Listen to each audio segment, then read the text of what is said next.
আসসালামু আলাইকুম।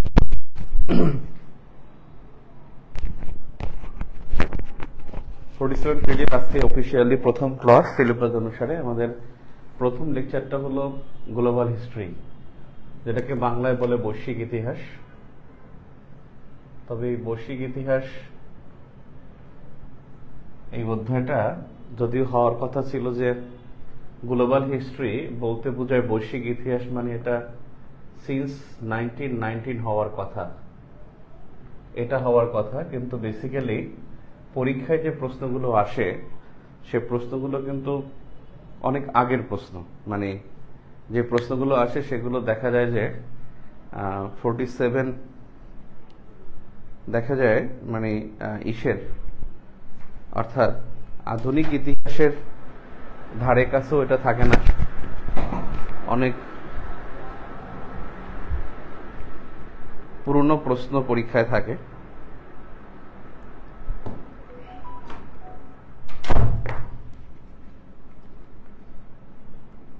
অর্থাৎ এখান থেকে রাষ্ট্রের ধারণা পরীক্ষা আসছে, এর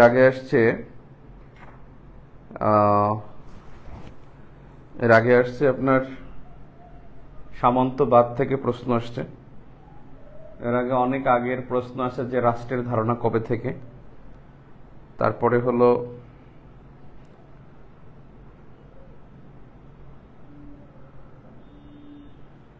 আমরা যদি দেখি লাস্ট কোনো বিসিএস এর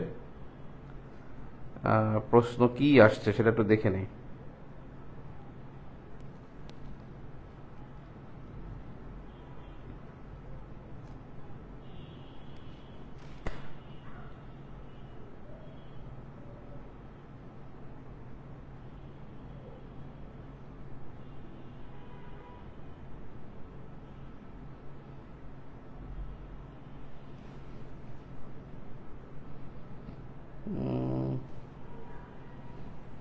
এখন খুঁজতেছি, এখন পাবো না।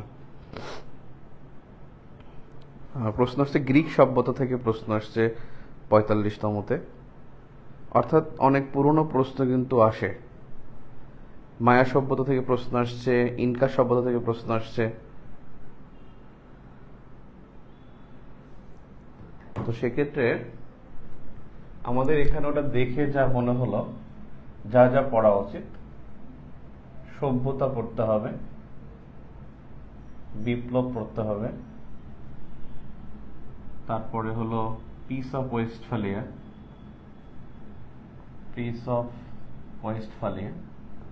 বিপ্লব ও রেনেসা। রেনেসা কিন্তু মানে বিপ্লবের মধ্যে, পিস অফ ওয়েস্টফালিয়া। তারপরে পড়তে হবে শতবর্ষব্যাপী যুদ্ধ, মার্কিন স্বাধীনতা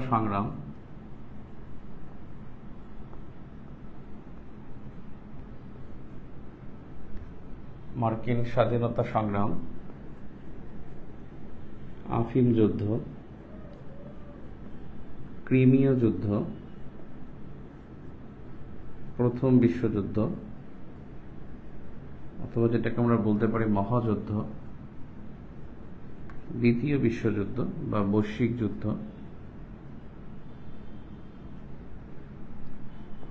স্নায়ুযুদ্ধ,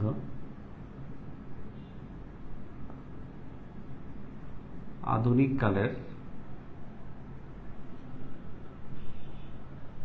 কালের যুদ্ধ সমূহ, যেমন আছে আধুনিক কালের যুদ্ধ সমূহ মধ্যে আছে যেমন কোরীয় যুদ্ধ,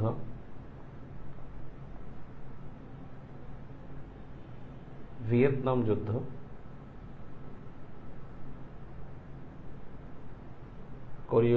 ভিয়েতনাম যুদ্ধ, ভারত পাকিস্তান যুদ্ধ,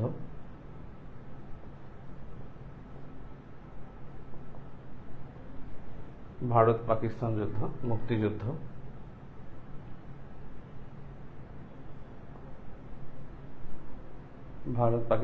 ভিয়েতনাম যুদ্ধ, কোরীয় যুদ্ধ, মুক্তিযুদ্ধ, ওয়ার অন টেরর,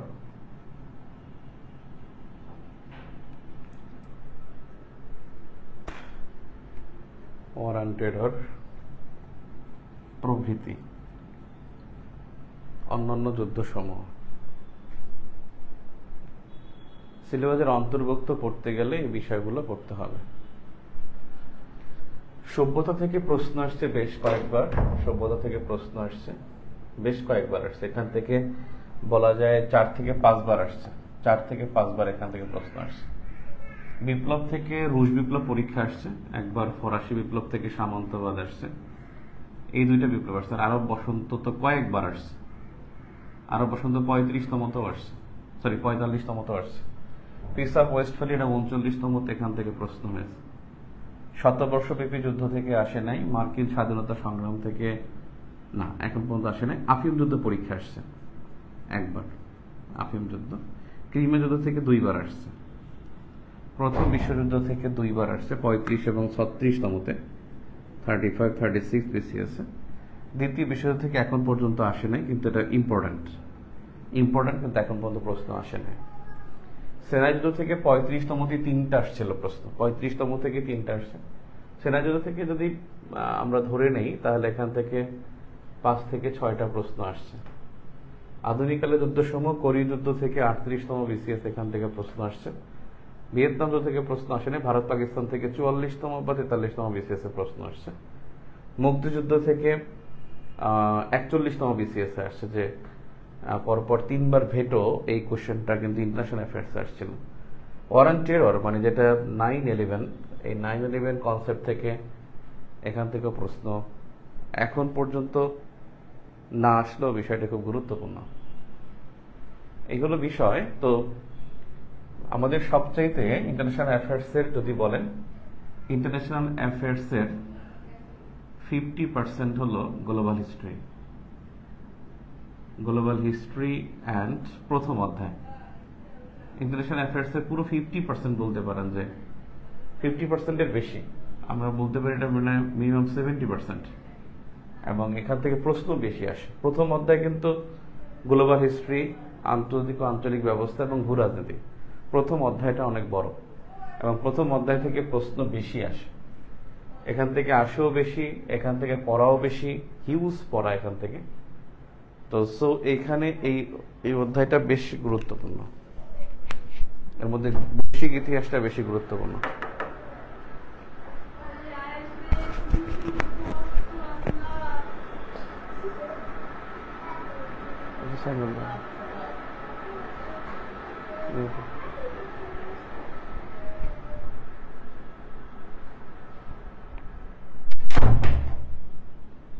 সো যেটা বলতেছিলাম, তো ইন্টারন্যাশনাল অ্যাফেয়ার্সের 70% হলো প্রথম অধ্যায়, গ্লোবাল হিস্ট্রি, আঞ্চলিক ব্যবস্থা এবং ভূ রাজনীতি। আরো মজার বিষয় হলো, এই গ্লোবাল হিস্ট্রি যে আছে এই অধ্যায়ের মানে সবচেয়ে কঠিন, বেসিক, ইম্পর্ট্যান্ট, এবং এইটা যদি কেউ বুঝতে পারে তার জন্য পুরো বিষয়টা তার জন্য সহজ হয়। ইন্টারন্যাশনাল অ্যাফেয়ার্সের বুঝতে সহজ হয়, যদি বলি এই কঠিন, বেসিক, ইম্পর্ট্যান্ট, বুঝতে সহজ। এবং আরো একটা বিষয়, যে এখান থেকে বলতে পারেন গ্লোবাল হিস্ট্রির পুরো 50% এই ইস্যুটা হলো কোল্ড ওয়ার, বা সেনাই যুদ্ধ, এই কনসেপ্টটা। এবং যদি কেউ সেনাই যুদ্ধ ভালো করে বুঝতে পারে, তার জন্য মানে পুরো ফ্যাক্ট, ইন্টারন্যাশনাল গ্লোবাল হিস্ট্রির যে ফ্যাক্টগুলো তার কাছে খুব স্বচ্ছ হয়ে যায়, খুবই স্বচ্ছ হয়ে যাবে তার জন্য এটা খুবই সহজ। এবং ইন্টারন্যাশনাল সবকিছু সে বুঝতে পারবে। রিটেনের জন্য বলতে পারি, ভাইবার জন্য বলতে পারি, যে কোনো কনসেপ্টে সেনাই যুদ্ধ কনসেপ্টটা খুব বেশি ইম্পর্টেন্ট। এখন বিষয় হলো যে আপনি এখানে কিছু বিষয় আছে যে মুখস্থ করে আপনি শিখতে পারবেন। সভ্যতা আমি না পড়ালো, এবারও কিন্তু সভ্যতা থেকে আসছে, রোমান সভ্যতা থেকে প্রশ্ন আসছে। রোমান সভ্যতা যে 12টি আছে না, 12 ট্যাবলস বা 12 বিধি, 12 বিধিটাই হলো রোমানের যে 12টি ব্রোঞ্জ পাতে রোমান সভ্যতার আইন সংকলিত ছিল, সেই রোমান সভ্যতা কিন্তু পরীক্ষা আসছে। নাম গ্লোবাল হিস্ট্রি, কিন্তু পরীক্ষা আসে যত সব সাইপাস আসে। তবে 35তম এবং 37তম বিসিএস এর কোশ্চেন খুব বেসিক কোশ্চেন থাকার কারণে এখান থেকে প্রশ্ন আসলে সেনাই যুদ্ধ থেকে বেশি প্রশ্ন আসছে। প্রথম বিশ্বযুদ্ধ থেকে বেশি প্রশ্ন আসার কথা, সেনা যুদ্ধ থেকে প্রশ্ন আসার কথা, কিন্তু বেসিক্যালি আসে অনেক পুরনো জিনিস থেকে। তো সেই জন্য বললাম যে আসলে আমাদের মেনে নিতে হবে, কিছু করার নাই।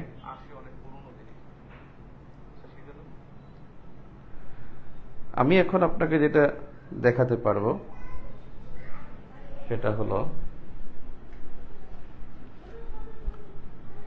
আমার মনে হয় আপনাদেরকে আমি যেটা আগায় নিয়ে যাব সেটা হলো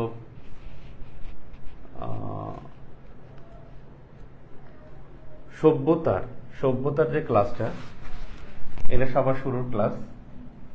এই সভ্যতার ক্লাসটা আমি আপনাদেরকে রেকর্ড দেবো, একটা রেকর্ড দেবো, এবং পরীক্ষার যে ব্যাখ্যা ক্লাস, সেখানে আমি ব্যাখ্যা ক্লাসটা আমি বুঝাই দেবো, ওটা লাইভ করব। আর সভ্যতাটা যদি আপনি এটা কম্প্রোমাইজ করেন যে আপনি এখানে রেকর্ড করবেন, দেন আমি সেনাই যুদ্ধটা আজকে ক্লাসে আমি সেনাই যুদ্ধটা দেখাতে চাই। এগুলো আমরা আগাবো, পাশাপাশি হলো এগুলো তো আগাবোই, পাশাপাশি হলো সেনাই যুদ্ধটা পড়বো। সেনাই যুদ্ধটা খুব কঠিন এবং বুঝতে একটু সময় লাগে, এবং এটা বোঝার জন্য আমার মনে হয় সেনাই যুদ্ধটা যদি শুরুতে পড়ি, তাহলে আমার যে প্রেজেন্ট যে কন্টেক্সটগুলো, সেই কন্টেক্সটগুলো আমার বুঝতে সহজ হবে।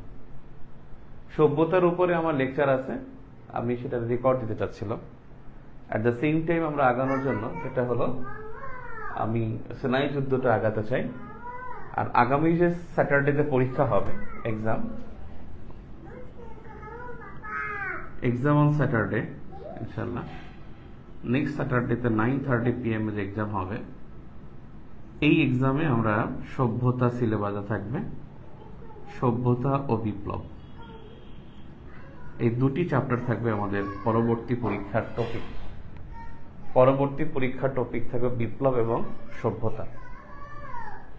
আমরা যদি এই দুইটার পরীক্ষা নেই, তাহলে নেক্সট পরীক্ষায় আমাদের কিন্তু সিলেবাসটা বড় হবে।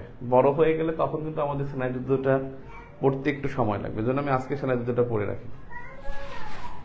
সভ্যতা একবার ইজি, সভ্যতা সম্পর্কে আমি একটু আলোচনা করে নিই, নয়তো আবার আপনারা এখানে স্টার মার্ক দিচ্ছেন, তো যেখানে যেটা স্টার মার্ক দিতে বলছিলাম।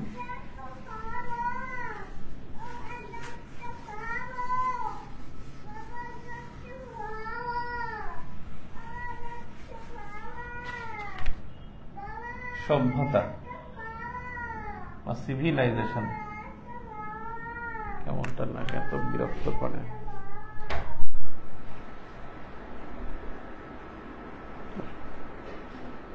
এখন যাও, এখন যাও, সালাম দিয়ে চলে যাও, সালাম দাও,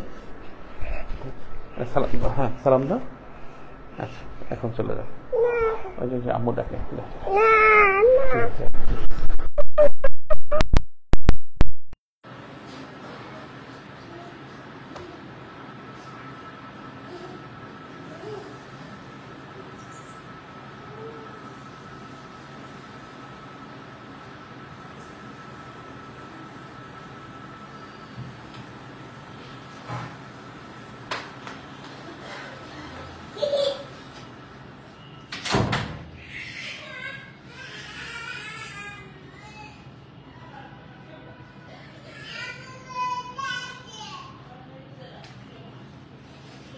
সভ্যতার মধ্যে আমি যেটা আলোচনা করি সেটা হলো নাম্বার 1, এখানে ইম্পর্টেন্ট সভ্যতাগুলো কোনগুলো?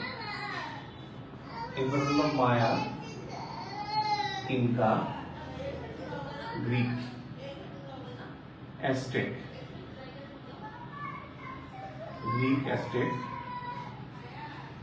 আকসুম,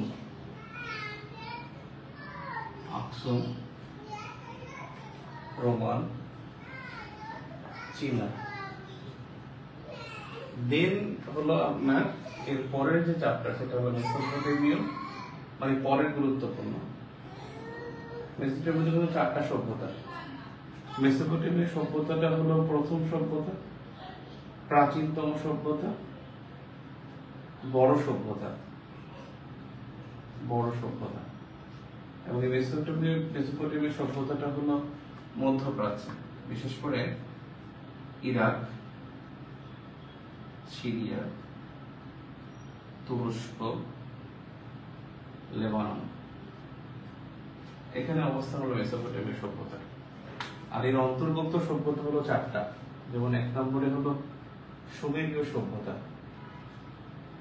সুমেরীয় সভ্যতা, ফিনিশীয় সভ্যতা, তারপর হলো ক্যালদীয় সভ্যতা, বেবিলনীয় সভ্যতা, বেবিলনীয় সভ্যতা। তাহলে মেসোপটেমিয়া সভ্যতার একটা বড় তিনটা, এরপরে যেটা গুরুত্বপূর্ণ সেটা মিশরীয় সভ্যতা, মিশরীয় সভ্যতা। তবে একটা বিষয় মনে রাখবেন, কিছু সভ্যতা আছে যেমন উপমহাদেশের সভ্যতা দুটি, উপমহাদেশের দুটি সভ্যতা, এক সিন্ধু সভ্যতা আর দুই হলো ভাগীরথী নদীর তীরবর্তী সভ্যতা। ভাগীরথী নদীর তীরবর্তী সভ্যতা, আর এই ভাগীরথী নদীর তীরবর্তী যে সভ্যতা তার অন্তর্ভুক্ত বাংলাদেশের ওয়ারি বটেশ্বর, বাংলাদেশের ওয়ারি বটেশ্বর এই সভ্যতাটা হলো ভাগীরথী নদীর তীরে, এবং এই বাংলাদেশের ওয়ারি বটেশ্বর এটা হলো নরসিংদীতে, এবং এটা ছিল আন্তর্জাতিক নদী বন্দর, আন্তর্জাতিক নদী বন্দর ছিল। আর এই সভ্যতাটা হলো নরসিংদীতে আন্তর্জাতিক নদী বন্দর ছিল, এবং এটা হলো পুরাতন ব্রহ্মপুত্র নদীর তীরে অবস্থিত, পুরাতন ব্রহ্মপুত্র নদীর তীরে অবস্থিত। এই ওয়ারি বটেশ্বর এটা আবিষ্কার করা হয়েছে, আবিষ্কার সম্প্রতি বলতে আবিষ্কার করা হয় 1930-এর দশকে, 1930-এর দশকে।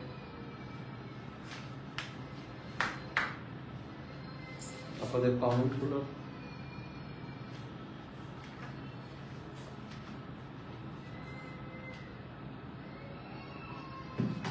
মাইক শোনা যায় না, আল্লাহ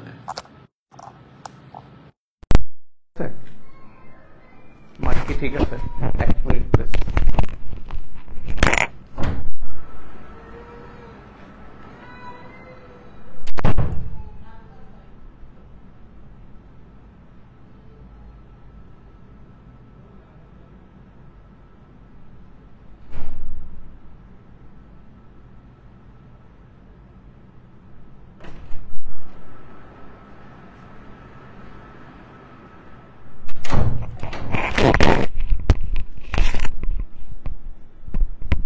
ক্লাস কি রেকর্ড থাকবে? ক্লাস আজীবন রেকর্ড থাকবে, আজীবন। গ্রুপ যতদিন মানে ফেসবুক কর্তৃপক্ষ যতদিন গ্রুপ রাখবে ততদিন থাকবে, আর ক্লাস রেকর্ড আজীবন থাকবে। আমাদের 41তম গ্রুপ এখনো আছে। আপনি চাইলে এই ক্লাস 50 বছর পর আপনার ছেলে মেয়েরাও দেখতে পারবে। 50 বছর পর তারা বিসিএস দিবে না, 50 বছর পর তার আপনার নাতিরা দিবে, তারাও দেখতে পারবে। বিষয় হলো যে যেটা বলছি সিন্ধু সভ্যতা, এটা মানে এগুলো বাংলাদেশের ইতিহাসের জন্য দরকার হয়, বিডি ইতিহাসের জন্য অনেক সময় এখান থেকে প্রশ্ন হতে পারে। তো বেসিক্যালি ইন্টারন্যাশনাল অ্যাফেয়ার্স এর জন্য আমি গুরুত্ব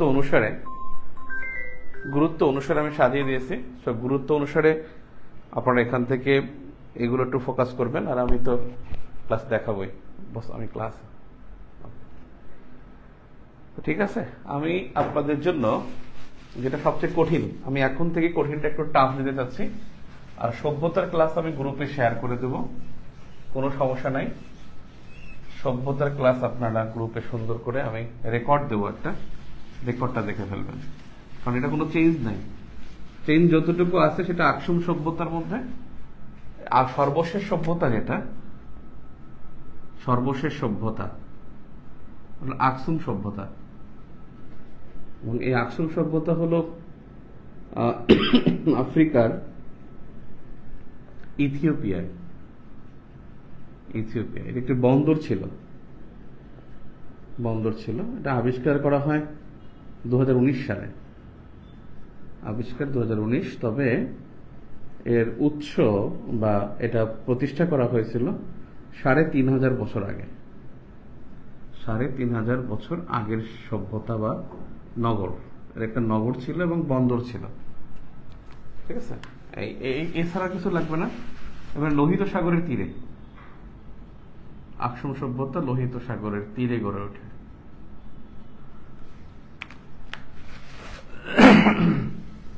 আমরা সবচেয়ে মোস্ট ইম্পর্টেন্ট যে কোশ্চেন, মানে ইম্পর্টেন্ট যে ইস্যুটা, সেটা হলো কোল্ড ওয়ার।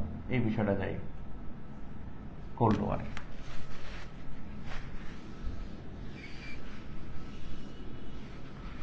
কোল্ড ওয়ার এটার বাংলা বললে হলো স্নায়ু যুদ্ধ,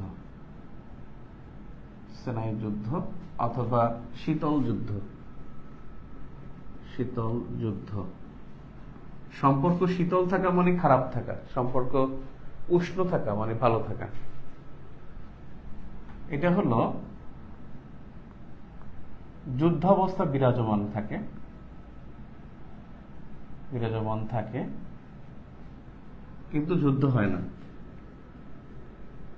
এমন পরিস্থিতিকে বলা হয় স্নায়ুযুদ্ধ। যুদ্ধাবস্থা বিরাজমান থাকে কিন্তু যুদ্ধ হয় না। এখানে সরাসরি যুদ্ধ হয় না, সরাসরি যুদ্ধ হয় না, তবে মতাদর্শগত পার্থক্য থাকে, মতাদর্শগত দ্বন্দ্ব থাকে। দ্বন্দ্ব বাংলা বানান কিন্তু দেখে পড়বেন, এবং সবাইকে বলছি পত্রিকা পড়ার জন্য। পত্রিকা মাস্ট, পত্রিকা না পড়লে বাঁশ খেয়ে যাবেন। পত্রিকা হলো স্মার্টনেস, আপনার স্মার্টনেস তৈরি করবে পত্রিকা। যে যত বেশি পত্রিকা পড়বে সে তত বেশি মানে আউটস্ট্যান্ডিং পারফরমেন্স করবে। প্রিলি, রিটেন, ভাইভা তিনটা জায়গায় তার একটা বড় একটা সিগনেচার থাকবে। মতাদর্শগত দ্বন্দ্ব মানে হলো, একটা ছিল পুঁজিবাদী বিশ্ব ব্যবস্থা, পুঁজিবাদী বিশ্ব ব্যবস্থা, যেটাকে বলা হয় ক্যাপিটালিস্ট ওয়ার্ল্ড বা ক্যাপিটালিজম, বাংলায় বলে ক্যাপিটালিজম। আরেকটা সোশ্যালিজম বা সমাজতান্ত্রিক অর্থ ব্যবস্থা, সমাজতান্ত্রিক অর্থ ব্যবস্থা, যেটাকে ইংলিশে বলা হয় সোশ্যালিজম। একটা সমাজতন্ত্র আর একটা হলো পুঁজিবাদ।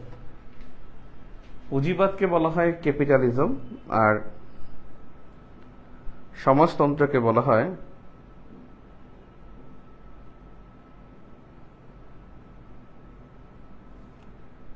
সাউন্ড সমস্যা। আনবিলিভেবল, কেন এরকম হচ্ছে?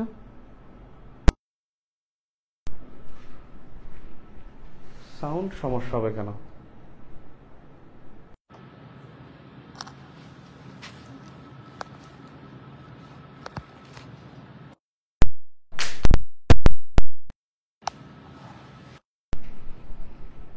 এখন ঠিক আছে?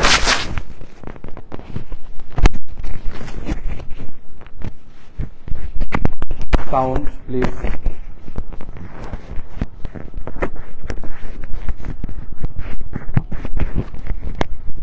এখন ঠিক থাকলে তো ঠিক আছে। অর্থাৎ বললাম যে কোল্ড ওয়ার বা স্নায়ু যুদ্ধ, এখানে হলো যুদ্ধ অবস্থা বিরাজমান থাকে কিন্তু যুদ্ধ হয় না। এখানে সরাসরি যুদ্ধ হয় না, তবে মতাদর্শগত দ্বন্দ্ব থাকে। মতাদর্শগত দ্বন্দ্বটা কি? মতাদর্শগত দ্বন্দ্ব হলো, একটা হলো পুঁজিবাদী বিশ্ব ব্যবস্থা আর একটা হলো সমাজতান্ত্রিক অর্থ ব্যবস্থা। সমাজতান্ত্রিক অর্থ ব্যবস্থা আর হলো পুঁজিবাদী বিশ্ব ব্যবস্থা। এবং এই দ্বন্দ্বটার এই ক্যাপিটালিস্ট ওয়ার্ল্ডের নেতৃত্বে যে ছিল সে হলো ইউএসএ নেতৃত্বে, আর এখানে ছিল ইউএসএসআর। ইউএসএসআর যেটা, সেটাকে বলা হয় সোভিয়েত ইউনিয়ন। Soviet union. এবং এই কোল্ড ওয়ারটা এর সূত্রপাত দ্বিতীয় বিশ্বযুদ্ধ পরবর্তী সময়ে 1945 সালে। তবে আনুষ্ঠানিকভাবে শুরু 1947 সালে এবং শেষ হয় 1991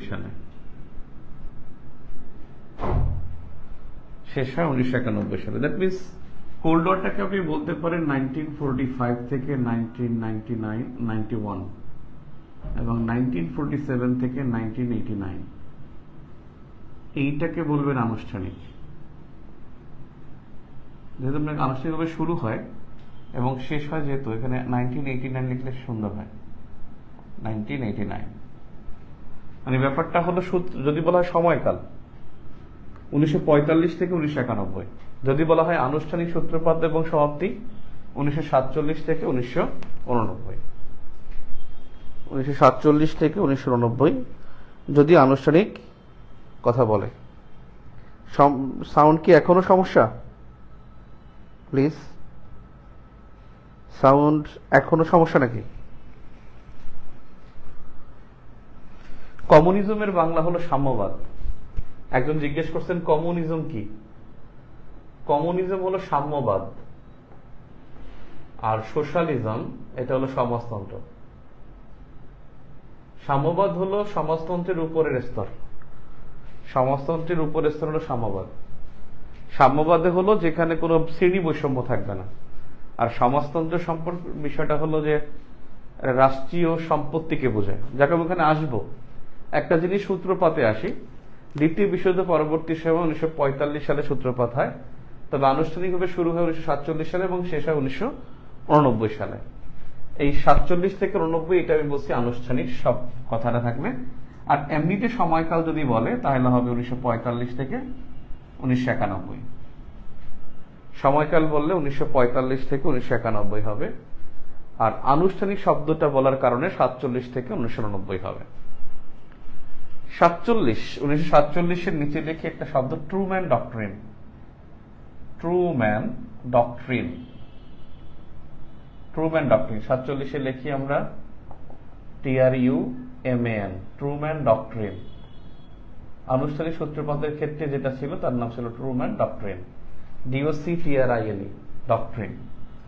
আর 1989 সালের নিচে লিখি মাল্টা কনফারেন্স।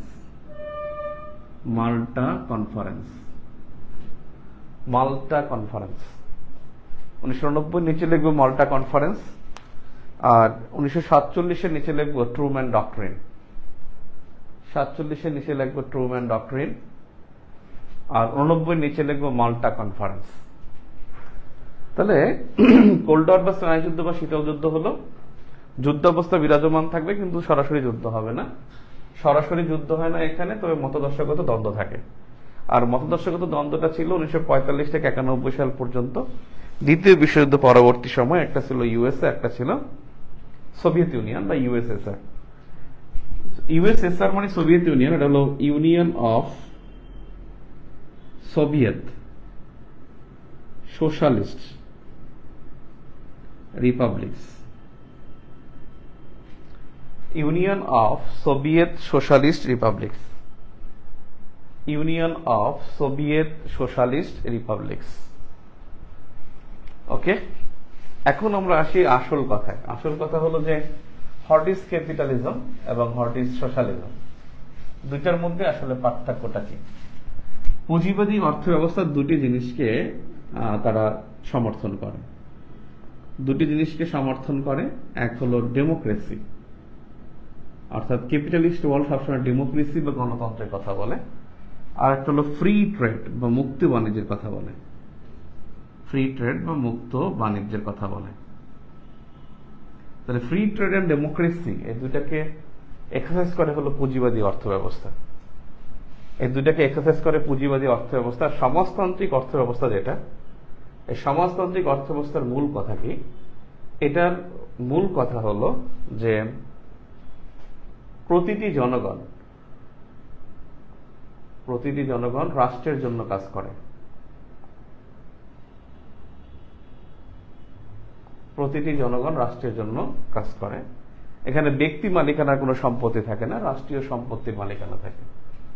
এখানে আপনি তো ডানে বামে জায়গা আছে সেখানে লিখবেন, আমি দুইটা জিনিস লিখতেছি। একটা হলো প্রতিটি জনগণ রাষ্ট্রের জন্য কাজ করে। এখানে প্রতিটি জনগণ রাষ্ট্রের জন্য কাজ করে। আরেকটা ফ্যাক্ট হলো যে এখানে রাষ্ট্রীয় মালিকানার সম্পত্তি থাকে, রাষ্ট্রীয় মালিকানার সম্পত্তি থাকে, রাষ্ট্রীয় মালিকানার সম্পত্তি থাকে। তাহলে পুঁজিবাদী অর্থ ব্যবস্থায় ডেমোক্রেসি অ্যান্ড ফ্রি ট্রেডের বা মুক্ত বাণিজ্যের কথা বলে। ডেমোক্রেসি মানে হলো গণতন্ত্র, এই গণতন্ত্রের কথা বলবে হলো পুঁজিবাদী অর্থ ব্যবস্থায়, আর সমাজতান্ত্রিক অর্থ ব্যবস্থায় বলবে যে প্রতিটি জনগণ রাষ্ট্রের জন্য কাজ করবে এবং রাষ্ট্রীয় মালিকানা সম্পত্তি থাকবে, ব্যক্তি মালিকানা সম্পত্তি থাকবে না। আর এই দুইটার এক্সারসাইজটাই হলো বেসিক্যালি কোল্ড ওয়ার। এবং এই অবস্থাটাই ছিল যে পৃথিবীকে দুইটা মেরুতে বিভক্ত করে দিয়েছিল। সেনাই যুদ্ধ যদি না হইতো তাহলে অনেক কিছুই কিন্তু হইতো না। আপনি জানেন না যে আমাদের মুক্তিযুদ্ধ যেটা, সেটাও কিন্তু সেনাই যুদ্ধ না হলে হইতো না।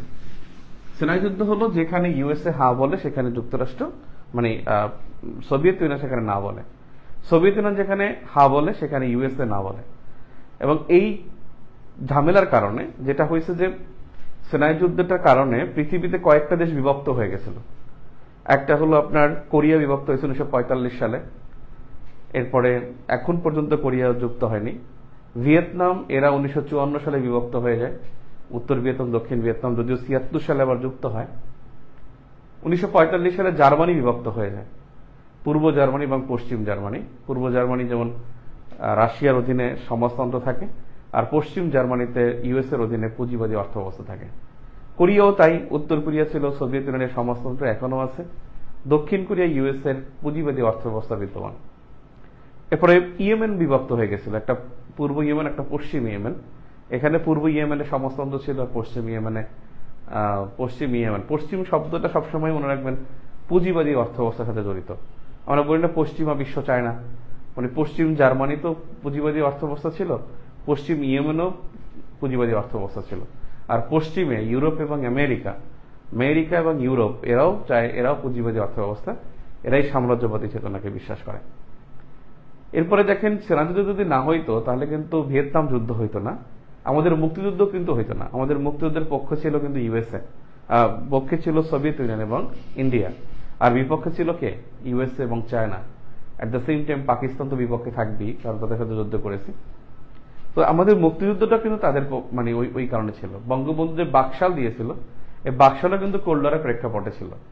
বঙ্গবন্ধু যখন 1975 সালে তিনি যখন বাকশাল চালু করেন, তার উদ্দেশ্য ছিল কি? উদ্দেশ্য ছিল যে কারণ সমাজতান্ত্রিক অর্থ ব্যবস্থার যারা বিশ্বাস করে তারা পৃথিবীতে বিভিন্ন দেশে সমাজতান্ত্রিক অভ্যুত্থান ঘটিয়েছিল।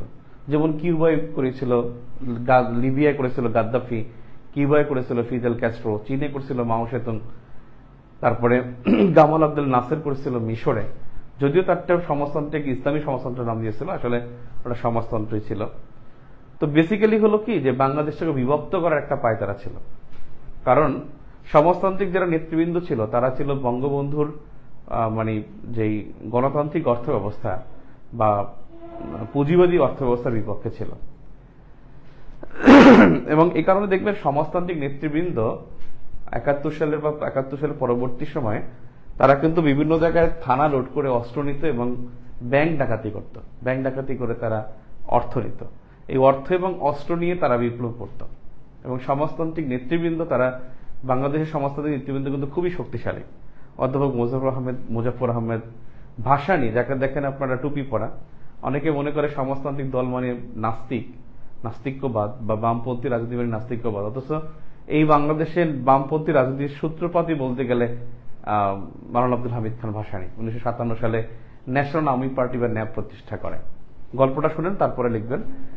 ব্যাপারটা হলো যে ওই সময় যেটা হয়েছিল যে সমাজতান্ত্রিক নেতৃবৃন্দ তারা চেয়েছিল বঙ্গবন্ধুকে বিপদগ্রস্ত করতে, এবং বঙ্গবন্ধু তখন আসলে পাবলিক সেন্টিমেন্ট তার বিপক্ষে ছিল। বঙ্গবন্ধু মুক্তিযুদ্ধের পরপরই 74 সালে বাংলাদেশে একটা বড় বন্যা হয়, এবং অ্যাট দ্য সেম টাইম 70-এ যে ঘূর্ণিঝড়টা হয়, সেই ঘূর্ণিঝড়ের ফলে ওইটাকে ধকল দিয়ে কাটিয়ে উঠতে বাংলাদেশ দুর্ভিক্ষের সম্মুখীন হয়। এবং 74-এর বন্যা প্লাস হলো আগের যে ঘূর্ণিঝড়, এর প্রভাব, এই দুটি কারণে অর্থাৎ বাঁধগুলো ভেঙে যায় এবং প্রচুর লবণাক্ত পানি ঢুকে যাওয়ার কারণে ফসল উৎপাদন হয়নি, শস্য উৎপাদন হয়নি, যে কারণে বাংলাদেশে দুর্ভিক্ষ নেমে আসে 74 সালে। এবং এই দুর্ভিক্ষ মোকাবেলা করতে গিয়ে জনগণ তার বিপক্ষে ছিল, বঙ্গবন্ধুর বিপক্ষে ছিল। এবং এমনও ছিল যে বঙ্গবন্ধুর খুব কাছের মানুষ রফিক আজাদ, কবি রফিক আজাদ বঙ্গবন্ধুকে সামনে লিখছে যে ভাত দিয়ে হারামজাদা নয়তো মানচিত্র খাবো, মানে বঙ্গবন্ধুকে উদ্দেশ্য করে লিখছেন। এবং এই রফিক আজাদই কিন্তু আবার বঙ্গবন্ধু খুন হয়ে যাওয়ার পরে তাকে উদ্দেশ্য করে একটা বিখ্যাত কবিতা লিখছিল, এই সিঁড়ি কবিতা। এই সিঁড়ি কবিতা মানে ধানমন্ডি 32 নম্বরে 677 নম্বর বাড়িতে বঙ্গবন্ধুর যে নিজের বাড়ি, সেখানে সিঁড়িতে তার লাশ পড়েছিল, রক্তাক্ত দেহ পড়েছিল। তার ওই রক্তাক্ত দেহকে উদ্দেশ্য করে কবি রফিক আজাদ বলছিল যে এই সিঁড়ি কবিতা লিখেছিল। তো যাও, বঙ্গবন্ধুর বিপক্ষে পুরো পাবলিক সেন্টিমেন্ট ছিল এবং সেটাকে কাজে লাগিয়েছিল সমাজতান্ত্রিক দলগুলো। তারা ব্যাংক লুট এবং থানা লুটের একটা পায়তারা করে। তখন বঙ্গবন্ধুকে বা বঙ্গবন্ধু সহ বিভিন্ন দেশের নেতৃবৃন্দ তারা প্রত্যেকটা দেশে একটা সর্বদলীয় ঐক্য সরকার গঠন করে। সর্বদলীয় ঐক্য সরকার গঠন করে কারণ যদি কোনো দল বিভক্ত থাকে তাহলে সেই দলকে দিয়ে উস্কানি দিয়ে দেশকে বিভক্ত করা হয়। জার্মানি, ইয়েমেন, তারপরে হলো কোরিয়া, ভিয়েতনাম, এই দেশগুলা কিন্তু ওই সময় বিভক্ত হয়েছিল।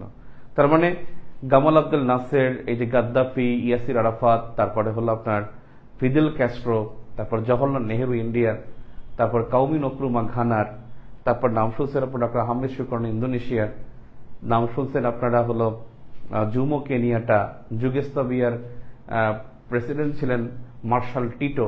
এইসব নেতৃবৃন্দ তারা প্রত্যেকটা দেশে তাদের নিজ নিজ দেশে তারা একটা সর্বদলীয় সরকার গঠন করেছিলেন। তো বঙ্গবন্ধু 1975 সালে তিনি বাংলাদেশ কৃষক শ্রমিক আওয়ামী লীগ বাকশাল গঠন করেন এবং এই বাকশালে যোগ দেওয়ার জন্য তিনি অনেক নেতৃবৃন্দকে, অনেক পলিটিক্যাল পার্টিকে চিঠি দেন। তিনি 3-4টি পলিটিক্যাল পার্টিকে চিঠি দেন নাই যারা 1971 সালে মুক্তিযুদ্ধের বিপক্ষে ছিল, যেমন জামাত ইসলামী সরাসরি মুক্তিযুদ্ধের বিপক্ষে অবস্থান করেছিল এবং যুদ্ধ করেছিল। তারপরে ইউনাইটেড মুসলিম পার্টি, মুসলিম লীগ, এই দলগুলোকে বঙ্গবন্ধু ডাকেন নাই। বাকি সবাইকে চিঠি দিচ্ছেন, ভাসানীর ন্যাপকে চিঠি দিচ্ছেন, মুজাফফর আহমদের ন্যাপকে চিঠি দিচ্ছেন, কংগ্রেসকে, তারপরে হলো বামপন্থী গণতন্ত্রী party, workers party, communist party, সবাইকে তিনি চিঠি দিচ্ছেন। কিন্তু স্বাধীনতার বিপক্ষে যারা ছিল তাদেরকে তিনি চিঠি দেন নাই। এবং সেই চিঠির জবাবে 4টি দল বঙ্গবন্ধুর সাথে বাকশালে চলে আসে এবং একটা হলো আওয়ামী লীগ, একটা ছিল অধ্যাপক মুজাফফর আহমদের ন্যাপ মুজাফফর, একটা ছিল নাম্বার 3 ছিল যে কমিউনিস্ট পার্টি, নাম্বার 4 ছিল কর্নেল আতাউল গনি উসমানীর জাতীয় জনতা লীগ। এই 4টি দল বঙ্গবন্ধুর সাথে বাকশালে আসে এবং বাকি যে দলগুলো তারা কি করে, বিরোধিতা করে। যেমন ভাসানীর ন্যাপ তারা বিরোধিতা করে, তারপরে হলো আপনার বাংলাদেশ কংগ্রেস তারা বিপক্ষে করে, আর ওই 3টি দল যাদেরকে চিঠি দেন তারা তো বিরোধী দল মানে বিপক্ষে থাকেই। এবং তাদের এই বিরোধিতার প্রেক্ষিতেই বঙ্গবন্ধুকে হত্যার একটা মানে পরিবেশ সৃষ্টি করা হয়, যে বঙ্গবন্ধু যে আইনটি করেছেন যে নেতার ছেলে নেতা হবেন, আসলে এটা একটা রিউমার ছিল, এরকমের কোনো ক্লোজ ছিল না। যে 17টি অনুচ্ছেদের যে বাকশাল ছিল সেখানে কোনো জায়গায় লেখা ছিল না যে রাজার ছেলে রাজা হবে। তো এই বিষয়টাকে তারা মানতে পারে না এবং বঙ্গবন্ধুকে তারা হত্যা করে এবং এদেরকে লেজিটিমাইজ করে। ব্যাপারটা হলো যে আমি এখানে আসছি কেন, আসছি এটা কারণেই যে কোল্ড ওয়ার এমন একটা প্রেক্ষাপট ছিল যে কারণে নেতৃবৃন্দ, পৃথিবীর পুরো মানে ন্যাশনাল এবং ইন্টারন্যাশনাল যেটাকে বলে আপনার ইউনিটি, এটাকে ডেক্লাইন করে দিয়েছিল। বঙ্গবন্ধুকে হত্যা করা হয়েছিল, এখানে তারা দেশীয় পলিটিক্সের সাথে জড়িত করা হয়েছে, কিন্তু আসলে এটা একটা ইন্টারন্যাশনাল বা গ্লোবাল একটা পলিটিক্স ছিল। তার মানে কোল্ড ওয়ার না হইলে আমাদের মুক্তিযুদ্ধ কিন্তু হইতো না। আমরা মুক্তিযুদ্ধ যদি আমাদেরকে সোভিয়েত ইউনিয়ন সমর্থন না করতো, যুক্তরাষ্ট্রের বিরোধিতা করতো না, পাকিস্তান এতদূর 9 মাস পর্যন্ত যাইতো না, শেষ পর্যন্ত আমরা জয়লাভ করি। এবং ওই সময়ের কনটেক্সট এবং এখন পর্যন্ত কোল্ড ওয়ার শেষ হয়ে গেছে 30 ইয়ার্স গন বা 33 ইয়ার্স গন, এখন পর্যন্ত কিন্তু ওই কোল্ড ওয়ারের প্রেক্ষাপটটা এখনো আছে। যেমন সিরিয়াকে সমর্থন করে সোভিয়েত ইউনিয়ন, বিপক্ষে অবস্থান নাই ইউএসএ। আপনি দেখেন ইসরায়েল, প্যালেস্টাইন বা ইরানের কথা চিন্তা করেন, ইরানকে সমর্থন দেয় ইউএসএসআর, আর অপরদিকে ইসরায়েলকে সমর্থন করে কে, ইউএসএ। এখন পর্যন্ত দুইটা পক্ষের মধ্যে সেই বলাটা কিন্তু এখনো চলছে। তার মানে আমরা বুঝতে পারছি যে এই যুদ্ধটার আসলে দুইটার কনসিকুয়েন্স ছিল এবং দুই পক্ষে অবস্থান নিয়েছিল। আমরা যদি বলি মাঝখানে যদি লিখি বিষয় আর এখানে যদি লিখি আমরা ইউএসএ আর এই পাশে যদি লিখি আমরা ইউএসএসআর, দেখবো প্রত্যেকটা জায়গায় তাদের মধ্যে একটা প্রতিযোগিতা আছে। সবসময় দেখবেন এই সেনাই যুদ্ধে যেটা হয়, পক্ষসমূহ তারা শক্তি অর্জনে ব্যস্ত থাকে এবং পরস্পরকে ধমক দেয়। আলটিমেটলি দেখা যায় যে এটার কোনো কাজে লাগে না, মানে কেউ মারে না, কিন্তু বলে যে শেষ করে দেব, আমাকে চিনিস কিনা, এটা সেটা বলে, কিন্তু আলটিমেটলি যুদ্ধ কিন্তু এখানে সরাসরি হয় না। এখানে জাস্ট ধমক থাকে, কিন্তু প্র্যাকটিস থাকে না, মানে যুদ্ধের প্র্যাকটিস থাকে না। আমরা যদি দেখি বিষয়তে আসি, আমরা প্রথমে আসলাম আমরা মতাদর্শ। দেখেন মতাদর্শগত দ্বন্দ্ব আমরা একটু আগে দেখছি। ইউএস এর মতাদর্শ হলো পুঁজিবাদ, যেটাকে আমরা ইংলিশে বলি ক্যাপিটালিজম। ক্যাপিটালিজম একটু আগে আমরা লিখেছি এটা। সোভিয়েত ইউনিয়ন বা union of Soviet Socialist republics বা সোভিয়েত ইউনিয়ন, যেটাকে আমরা এখন বর্তমানে রাশিয়া বলি, যেমন রাশিয়া কিন্তু এরকমের নাম। রাশিয়া আসছে অনেক পরে। রাশিয়ার আগে নাম ছিল হলো সোভিয়েত ইউনিয়ন। সোভিয়েত ইউনিয়নের আগে এর নাম ছিল জার সাম্রাজ্য। জার সাম্রাজ্য। তাহলে জার সাম্রাজ্য থেকে সোভিয়েত ইউনিয়ন, উল্টাই দেই দাগটা, সোভিয়েত ইউনিয়ন থেকে হলো রাশিয়া, সোভিয়েত ইউনিয়ন থেকে রাশিয়া। তাহলে এখানে এদের ছিল সমাজতন্ত্র, ইউএসএসআর এর সমাজতন্ত্র, যেটাকে ইংলিশে বলা হয় সোশ্যালিজম। সোশ্যালিজম মহাদর্শ দেখলাম। এরপরে মাঝখানে লিখতে পারি পরমাণু অস্ত্র। দুই পক্ষের মধ্যে কি হবে প্রতিযোগিতা, সেটা দেখি আমরা। পরমাণু অস্ত্র ইউএসএ বানাইছে 1945-এ, আর সোভিয়েত ইউনিয়ন বানায় 1949-এ। 4 বছরের গ্যাপ। দুই পক্ষের মধ্যে সামরিক জোট। ইউএসএ তৈরি করেছিল ন্যাটো 1949-এ, আর সোভিয়েত ইউনিয়ন তৈরি করেছিল একটা সামরিক জোট যার নাম ওয়ারশো প্যাক্ট। ওয়ারশো প্যাক্ট 1955 এটা করেছিল। এরপরে যদি দেখি আমরা গোয়েন্দা সংস্থা। গোয়েন্দা সংস্থার মধ্যে সোভিয়েত ইউনিয়নের একটা গোয়েন্দা সংস্থা ছিল যার নাম কেজিবি। এই কেজিবির বর্তমান নাম কিন্তু এফএসএস, বর্তমান নাম ফেডারেল সিক্রেট সার্ভিস বা এফএসএস, ফেডারেল সিক্রেট সার্ভিস। আর এর যে গোয়েন্দা সংস্থা ছিল ইউএস এর গোয়েন্দা সংস্থা, সেটা হলো CIA. CIA central investigation organisation agency, গোয়েন্দা সংস্থা হয় এটা। এরপরে দেখেন সামরিক জোট গেল, পরমাণু গেল, মহাদর্শ গেল, গোয়েন্দা সংস্থা গেল। আমরা দেখি কোরিয়া বিভক্তি। কোরিয়া বিভক্তি, উত্তর ভিয়েতনাম এই জায়গাটা হয় রাশিয়া, রাশিয়া তার অধীনে রাখে। আর ইউএস এর এখানে রাখে দক্ষিণ কোরিয়া। দক্ষিণ কোরিয়া ইউএস পন্থী হয়। এরপরে দেখি আমরা কোরিয়া বিভক্তি গেল, মুক্তিযুদ্ধে চলে যায় সরাসরি। মুক্তিযুদ্ধের এ ছিল পক্ষে সোভিয়েত ইউনিয়ন, আর ইউএসএ ছিল বিপক্ষে। পক্ষে আর ছিল বিপক্ষে। এর একটা পরিকল্পনা ছিল, দেশের মধ্যে পরিকল্পনা বা প্ল্যান। এই সোভিয়েত ইউনিয়নের একটা প্ল্যান ছিল যার নাম ছিল মলোটোভ প্ল্যান। Molotov plan. আর এর একটা প্ল্যান ছিল যার নাম ছিল Truman doctrine. Truman doctrine and Marshall plan. Marshall plan. Truman doctrine এবং মার্শাল প্ল্যান, এই দুইটা ছিল হলো ইউএস এর পরিকল্পনা। ট্রুম্যান ডক্ট্রিন আর একটা হলো মার্শাল প্ল্যান। এই দুইটাই ছিল ইউএস এর পরিকল্পনা, এবং বোথ আর ইন 1947। আর মার্শাল প্ল্যান এটাও ইন 1947।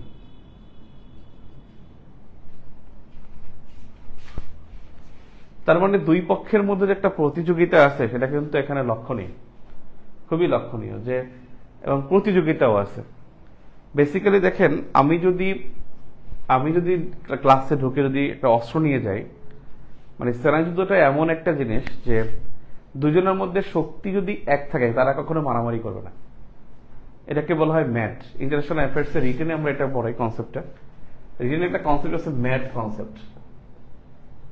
ম্যাট কনসেপ্টটা দেখে নেই। ম্যাট কনসেপ্টটা হলো যে মিউচুয়ালি এশিওর ডিস্ট্রাকশন, পারস্পরিক ধ্বংস নিশ্চিতকরণ। আবার বলি,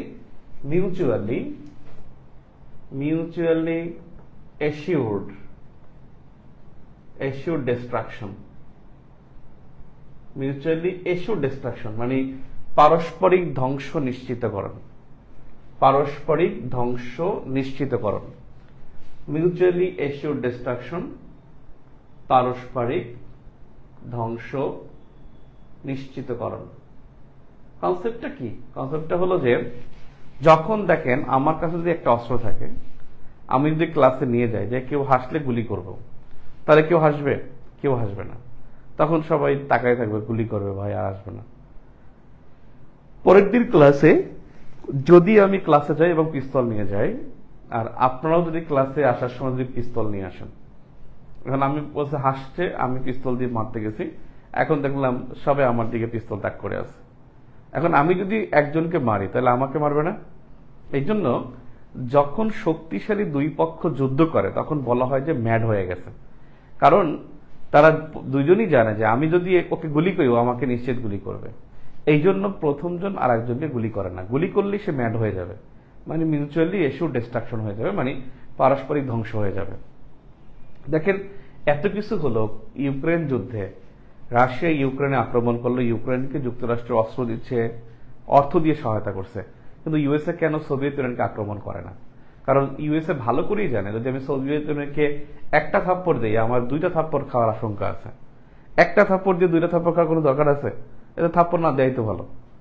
এই জন্য ইউএসএ সোভিয়েত ইউনিয়ন আক্রমণ করে না, কারণ আক্রমণ করলে সে জানে যে সে আমাকে অবশ্যই মারবে। ওরও নিউক্লিয়ার উইপন আছে, আমারও নিউক্লিয়ার উইপন আছে। ভারত পাকিস্তান কেন বড় যুদ্ধ হয় না? কারণ বোথ পার্টিজ হ্যাভ কি, both parties have the nuclear weapon, এবং যদি one country use it then next will be the strike and harder. অর্থাৎ আপনি যদি কেউ প্রথমে যদি আক্রমণ করতে গিয়ে যা আক্রমণ করবেন, পরবর্তীতে আপনি অধিক আক্রমণের শিকার হতে পারেন।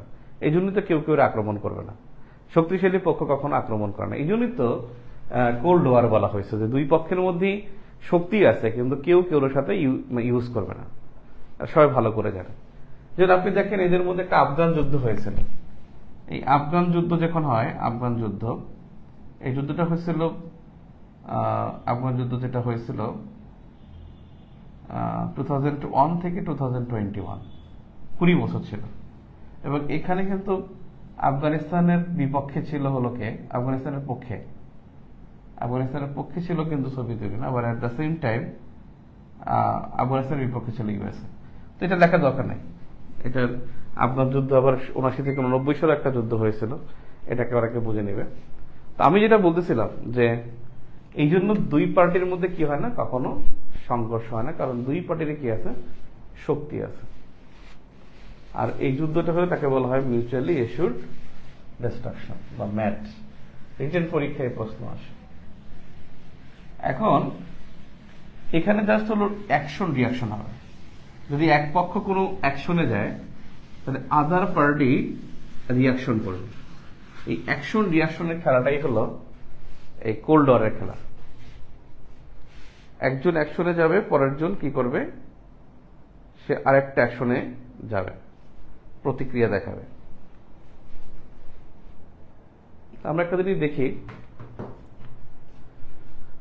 শুরুতেই দেখি আমরা সোভিয়েত নীতি। সোভিয়েত নীতি হলো তিনটি। এক, যথাসম্ভব সম্মুখে এগিয়ে যাব। দুই, শক্তি শূন্যতা পূরণ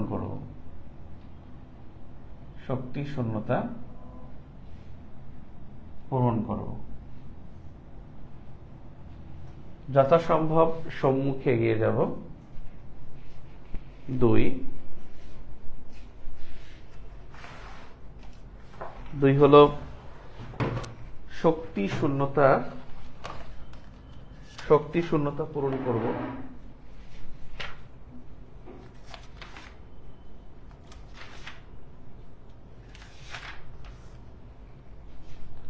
তিন, দুর্বল জায়গায় আঘাত করব।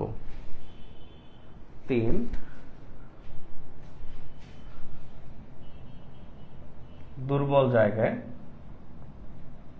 আঘাত করব। সোভিয়েত নীতি ছিল এই তিনটা, এবং এই তিনটা নীতি কিন্তু একটা আগ্রাসী। দেখেন, সাধ্যসভার সম্মুখে এগিয়ে যাব, শক্তি শূন্যতা পূরণ করব, যেখানেই দেখবে শক্তি শূন্যতা ওটা সোভিয়েত শক্তি দ্বারা পূরণ করবে, এবং দুর্বল জায়গায় আঘাত করব। আর এর বিরুদ্ধে মার্কিন একটা পলিসি আছে, সেটা হলো policy of containment. Policy of containment, policy of containment 1947, এটাকে বাংলায় বলে মার্কিন ধারক নীতি। মার্কিন ধারক নীতি। এই মার্কিন ধারক নীতির বিষয়বস্তু কি? মার্কিন ধারক নীতির বিষয়বস্তু হল যে সোভিয়েত আগ্রাসী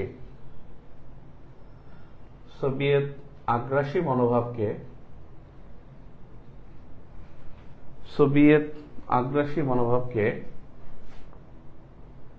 মার্কিন এই নীতি দ্বারা চ্যালেঞ্জ জানানো। এই নীতি দ্বারা চ্যালেঞ্জ জানানো। সোভিয়েত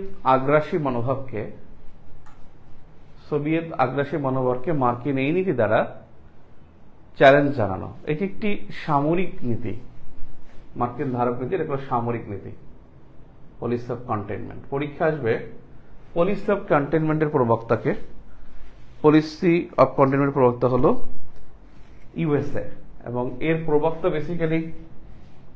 প্রবক্তা ইউএস ডিপ্লোম্যাট বা মার্কিন কূটনীতিক ডিপ্লোম্যাট জর্জ কেনান, সে হলো প্রবক্তা। আর সোভিয়েত নীতির প্রবক্তা বেসিক্যালি হলো, এটা ওদের একটা সামরিক নীতি, দেশের যে সামরিক যে নীতিটা থাকে সেই নীতিটা। দেশের সামরিক নীতি হলো সোভিয়েত নীতি। গিট্টু লেগে গেছে, এখন বোঝাই যায়। এখন দুই পক্ষ কিন্তু দুই পক্ষের সাথে লেগে গেছে,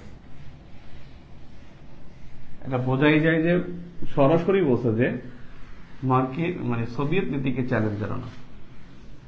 এটা হলো মার্কিন পলিসি অফ কন্টেনমেন্ট। এখন দেখি আমরা ইউএস পলিসিস দেখি। ইউএস পলিসিস দুইটা, একটা হলো ট্রুম্যান ডক্ট্রিন, আর একটা হলো মার্শাল প্ল্যান। ট্রুম্যান ডক্ট্রিন আর একটা হলো মার্শাল প্ল্যান। ট্রুম্যান ডক্ট্রিন আর মার্শাল প্ল্যান। ট্রুম্যান ইনি হলেন মার্কিন 33তম প্রেসিডেন্ট, আর মার্শাল তিনি হলেন মার্কিন পররাষ্ট্রমন্ত্রী, মার্কিন secretary of the state.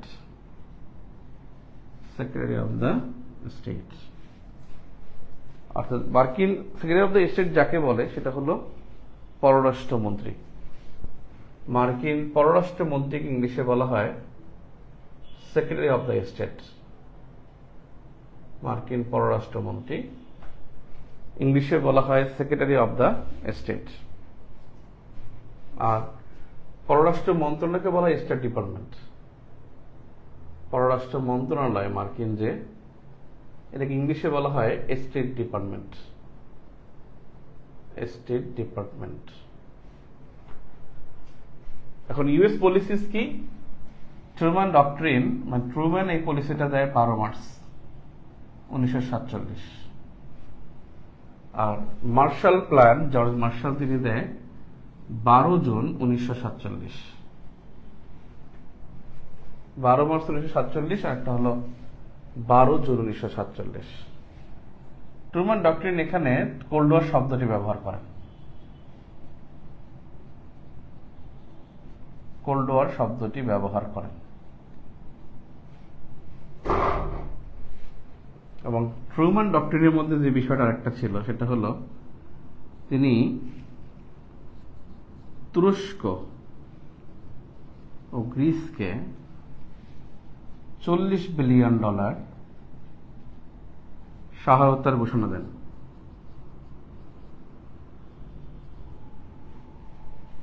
$40 billion Greece এবং তুরস্ককে 40 বিলিয়ন আছে কোটি ডলার, $40 কোটি সহায়তার ঘোষণা দেন। মার্শাল প্ল্যান এখানে যেটা হলো হার্ভার্ড বিশ্ববিদ্যালয় কিন্তু মার্কিন কংগ্রেসে ঘোষণা দিছে, ইউএস কংগ্রেস মানে মার্কিন যে পররাষ্ট্র মন্ত্রণালয়, মার্কিন যে পার্লামেন্ট নাম ইউএস কংগ্রেস। এই মার্কিন পার্লামেন্টে বসে এই ট্রুম্যান ডক্ট্রিন ঘোষণা দিয়েছে হ্যারি এস ট্রুম্যান। এই ট্রুম্যান হলো 33তম প্রেসিডেন্ট, তার নাম হলো Harry S Truman. Harry S Truman. এখন বিষয় হলো যে এইটা কোথায় দিচ্ছে, এটা হলো হার্ভার্ড বিশ্ববিদ্যালয়।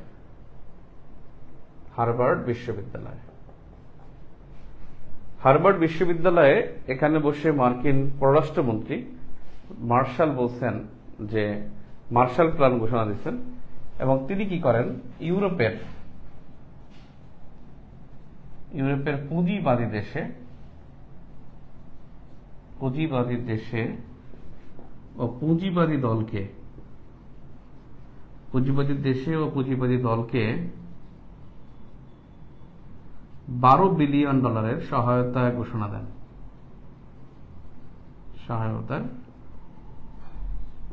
দেন। ইউরোপের পুঁজিবাদী দেশে ও পুঁজিবাদী দলকে, পুঁজিবাদী যে পলিটিক্যাল পার্টি, তাকে $12 বিলিয়ন সহায়তা ঘোষণা দেন। এখন দেখেন ইউএস এর যে পরিকল্পনা, সেখানে পুরোটা হলো সমাজতন্ত্রের বিরুদ্ধে, দুইটা পরিকল্পনাই। গ্রিস এবং তুরস্ককে $40 কোটি সহায়তা, এর কারণটা কি?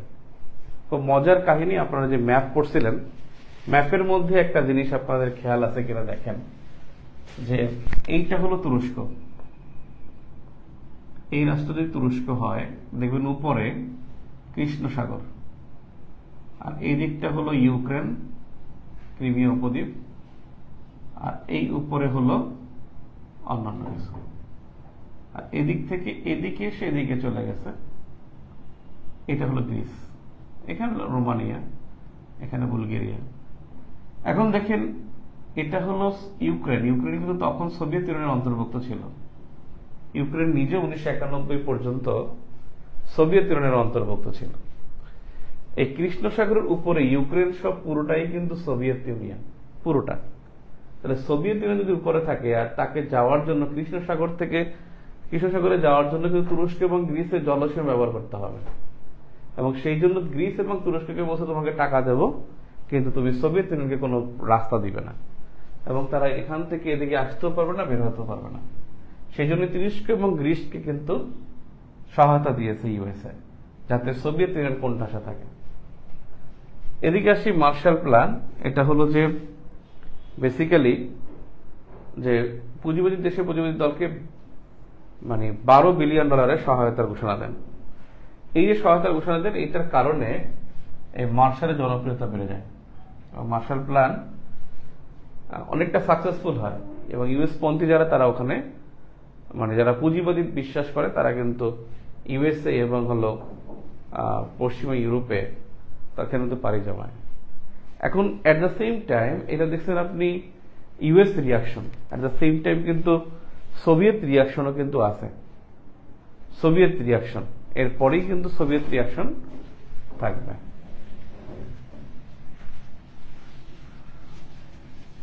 মার্শাল প্ল্যান এবং ট্রুম্যান ডক্ট্রিন, এই দুইটাই কিন্তু ইউএস এর policy.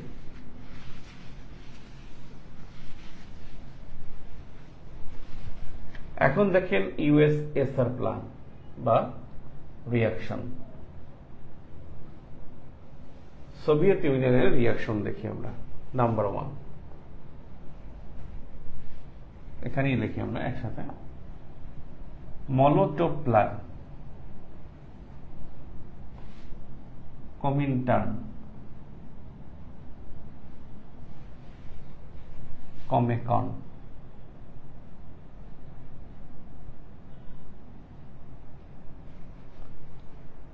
Molotov plan, Comintern, Comecon. Marshall plan হয়েছে 1947, মরডভ প্ল্যান 1947-এ। এই মরডভ ছিলেন রুশ পররাষ্ট্রমন্ত্রী।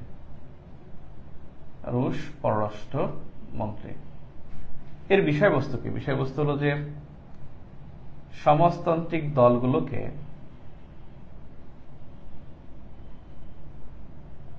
ও পূর্ব ইউরোপের দেশগুলোকে আর্থিক সহায়তা প্রদান।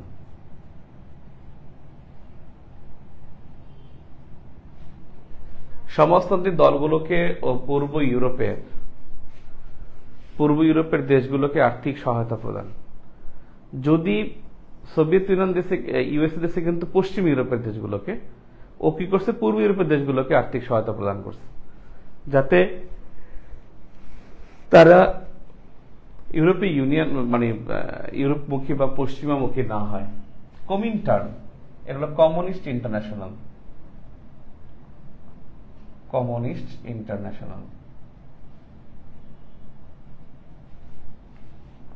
এটা গঠিত হয় 1919 সালে। আর এই কমিনটার্নের উদ্দেশ্য কি ছিল? কমিনটার্নের উদ্দেশ্য হলো যে সমাজতান্ত্রিক দলগুলোকে পৃথিবীর যে কোনো দেশের সমাজতান্ত্রিক দলগুলো থাকুক, দলগুলোকে সহায়তা প্রদান করা ও একটি জোট গঠন। এবং এই কমিনটার্ন এটাই কিন্তু পরবর্তীতে কমিউনিস্ট ইন্টারন্যাশনাল নামে একটা জোট হয়।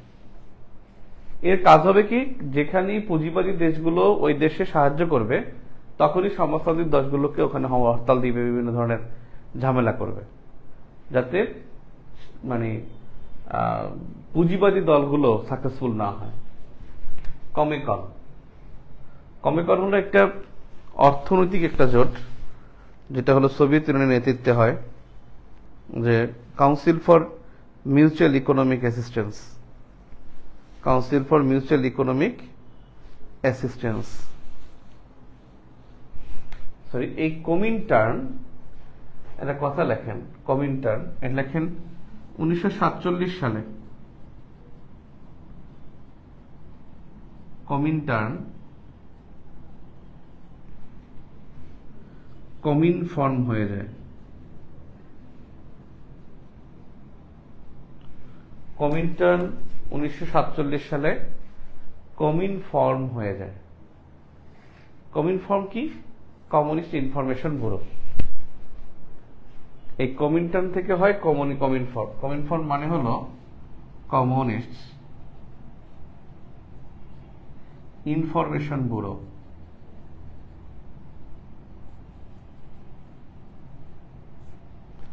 কমিউনিস্ট ইনফরমেশন ব্যুরো অর্থাৎ এর উদ্দেশ্য হলো যে প্রত্যেকটা দেশের ইউরোপের সমাজতান্ত্রিক দলগুলোকে একীভূত রাখা এবং তাদেরকে নিয়ে একটা জোট গঠন করা। কাউন্সিল ফর মিউচুয়াল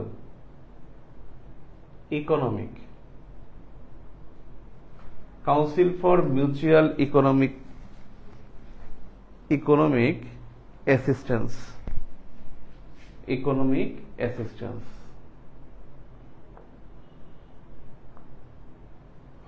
এর মানে হলো যে এটা প্রতিষ্ঠা 1949 সালে। এর মানে হলো যে এটাই কিন্তু 35তম বিসিএস এই প্রশ্নটা আসছিল। পূর্ব ইউরোপের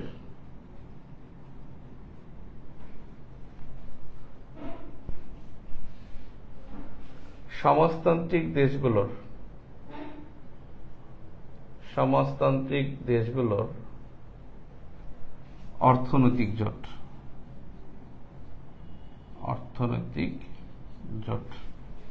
পূর্ব ইউরোপের সমাজতান্ত্রিক দেশগুলোর অর্থনৈতিক জোট। আর পলিটিক্যাল পার্টিগুলো জোট হলো কমিনটার্ন থেকে কমিন ফর্ম হয়েছে 1947 সালে। এখন বিষয় হলো যে এখানে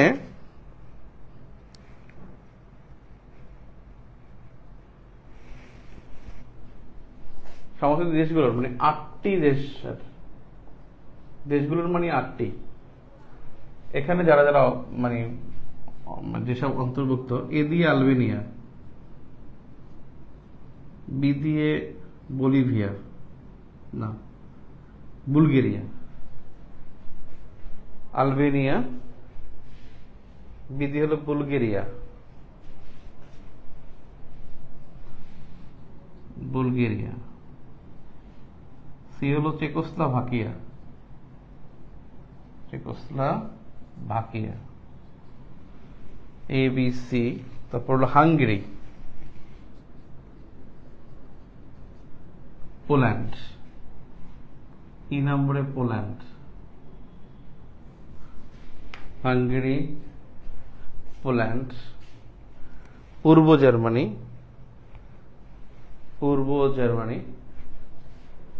এফ ইস্ট জার্মানি,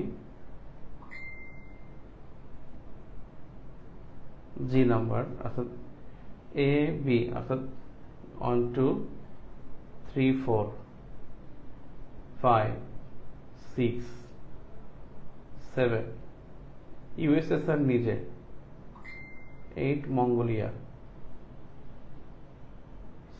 9 হলো কিউবা, এখানে 8টি দেশ বলছি কেন, কারণ 8টি ইউরোপীয় দেশ, মোট 11টা দেশ,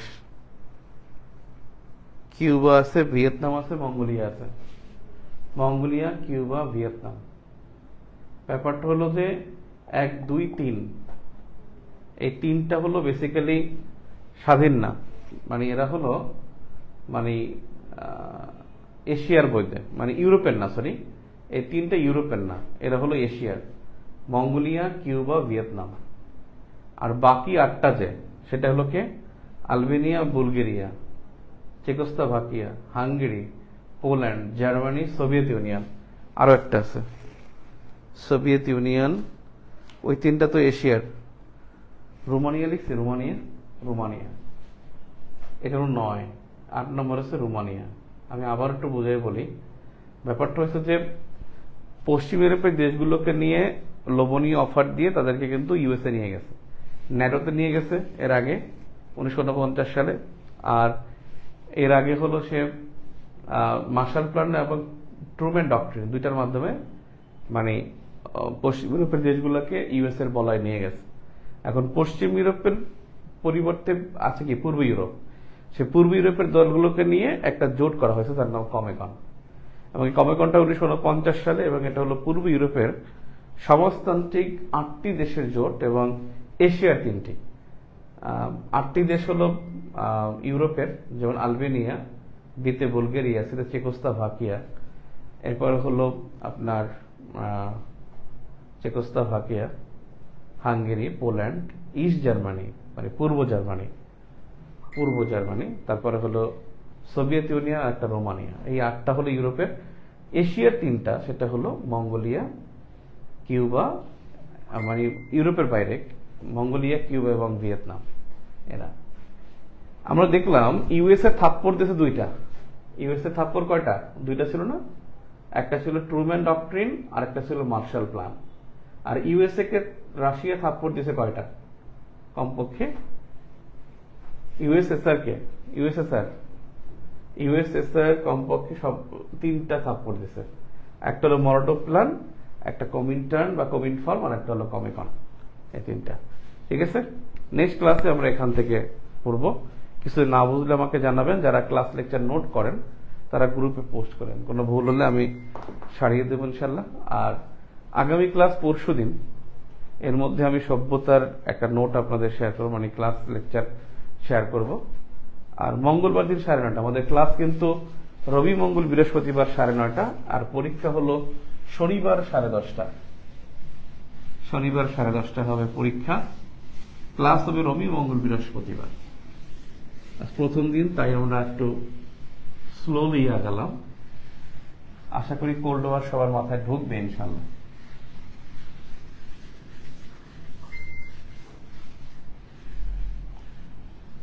ওকে।